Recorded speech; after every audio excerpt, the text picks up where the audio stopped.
People who have experienced clinical death note an unusual splitting of consciousness. It's as if you understand and are aware of everything happening around during the death moment, but for some reason you cannot make contact with the living people nearby.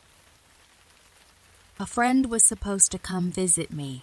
We had been friends since university, and I was looking forward to sitting down, chatting, and reminiscing about our student days. My husband decided not to interfere.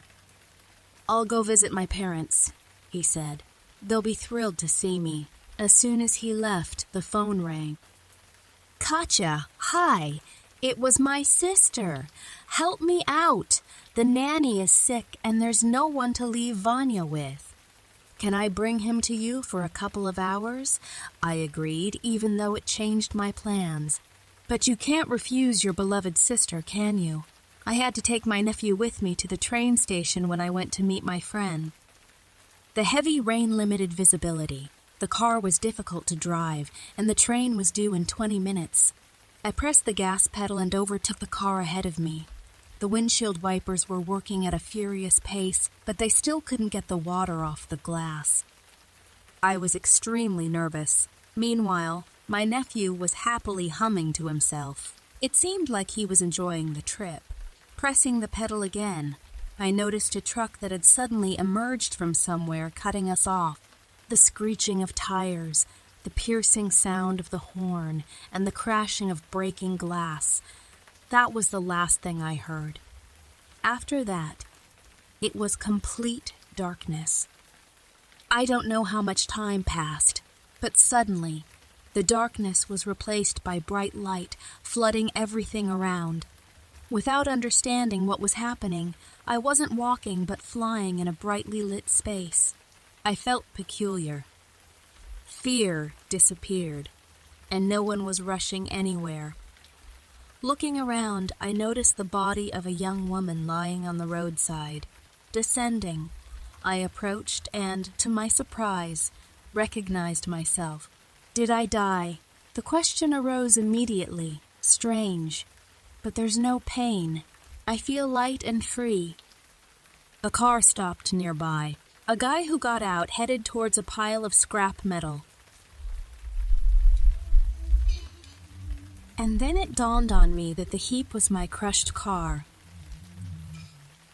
The young man tried to extract the frightened Vanya from the car. The boy's face was bleeding from cuts, but he was conscious. However, he was shaking with fear and crying. Approaching Vanya, I whispered, "Everything will be okay. Aunt Tai is with you." He didn't react to my words. The guy called for an ambulance and the police. As the arriving doctors took care of Vanya, I calmed down, realizing that he was now in safe hands. One of the police officers leaned over my body. The doctors approached. I observed everything from the bird's eye view, feeling weightless. I looked at the shattered glass, the wrecked car, the crowd of onlookers, but I felt no connection with them. Everything seemed trivial and insignificant. I wished for this new state to last and last.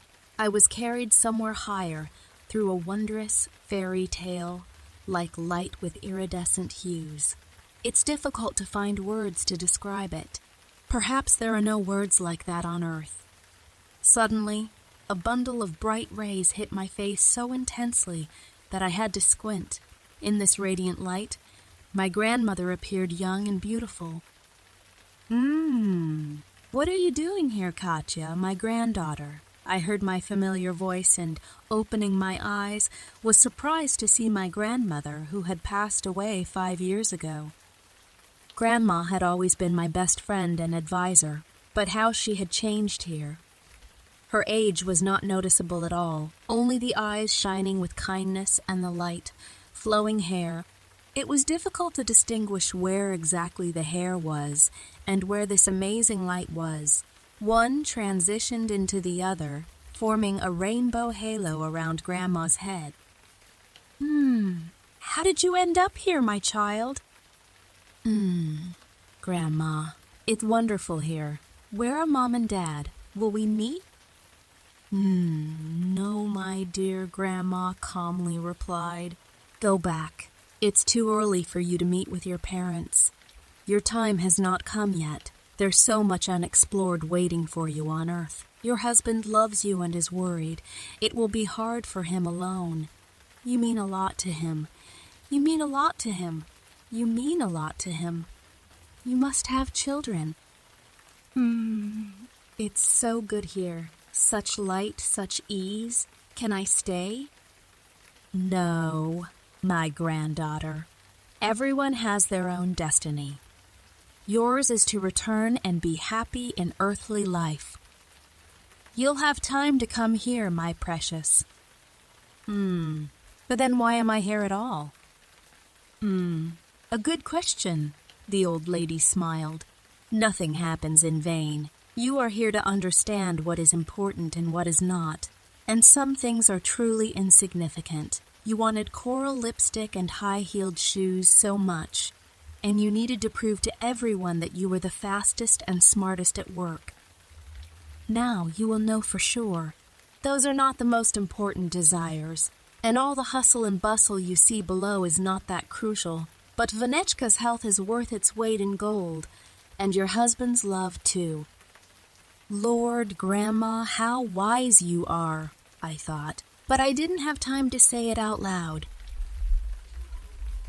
The light began to dissolve, shrouded in some gray haze, and the pitch-black darkness returned, and Grandma disappeared. Opening my eyes, I saw the bright hospital walls and Vitali's worried face, my husband.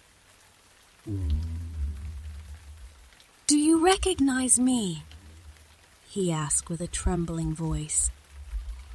"We were so worried. How are you, Katya?" What about Vanya?" I asked, struggling to articulate the words and feeling that I couldn't move.